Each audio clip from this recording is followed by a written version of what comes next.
जय श्री श्याम। ओम श्री श्याम देवाय नमः। जय हो खाटू नरेश की जय, हारे के सहारे की जय। जय श्री श्याम। आज बाबा खाटू श्याम जी का जन्मदिन है और खाटू श्याम जी भक्तों को बहुत प्रिय हैं। बाबा खाटू श्याम को लेकर भक्तों के बीच में बड़ी गहरी आस्था है। ये कलयुगी संसार में पूजे जाने वाले भगवान हैं जिनकी महिमा निराली है। भक्त बाबा खाटू श्याम को हारे का सहारा कहते हैं। राजस्थान के सीकर में बाबा खाटू श्याम का भव्य और प्रसिद्ध मंदिर है। हर साल कार्तिक मास के शुक्ल पक्ष की एकादशी तिथि को भगवान खाटू श्याम का जन्मदिन मनाया जाता है।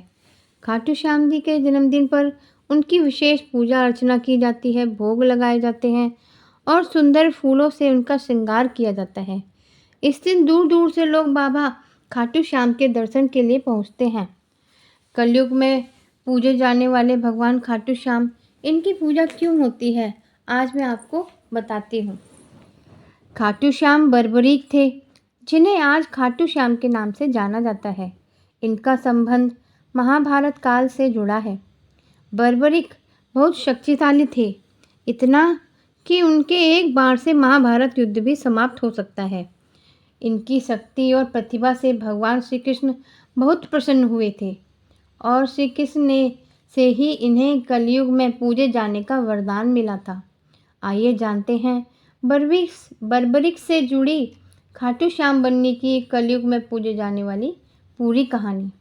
बर्बरिक कैसे बने भगवान खाटू श्याम, आइए सुनते हैं।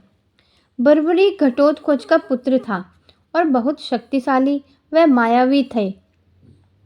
वह देवी दुर्गा का परम भक्त था और देवी से जुड़े उसे तीन दिव्य बाण मिले थे।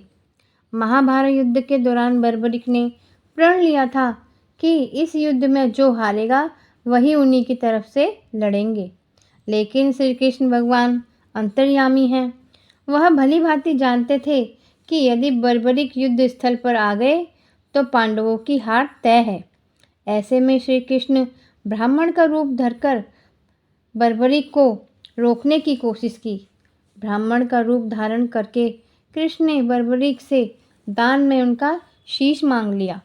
ऐसा दान मांगते ही बर्बरिक समझ गए कि यह कोई साधारण ब्राह्मण नहीं है, बल्कि बर्बरिक ने उनके अपने वास्तविक रूप में आने को कहा। इसके बाद श्री कृष्ण ने बर्बरिक को दर्शन दिए।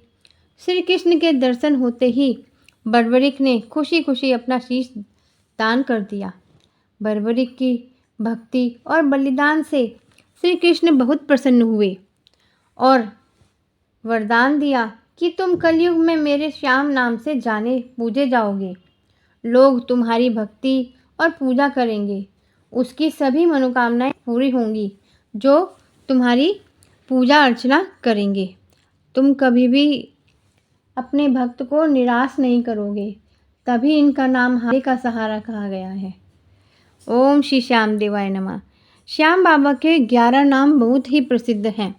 जो भी इनके ये नाम लेता है उनके सभी रुके हुए काम पूरे हो जाते हैं। और कौन से हैं ये बाबा के 11 नाम, सुनो। पहला है बर्बरिक और दूसरा है मोरवी नंदन। मोरवी उनकी माँ का नाम था, इसलिए मोरवी नंदन कहे जाते हैं। और तीसरा नाम उनका लखदातार है। जो लख दातार इसलिए कहे जाते हैं क्योंकि ये धन धान्य से भर देते हैं सबकी झोली। और चौथा है 3 बाणधारी। देवी दुर्गा से इनको 3 बाण प्राप्त हुए थे, इसीलिए इनको 3 बाणधारी कहा जाता है। और पांचवा है शीश के दानी। भगवान श्री कृष्ण को अपना सिर दान में देकर ये शीश के दानी कहलाए।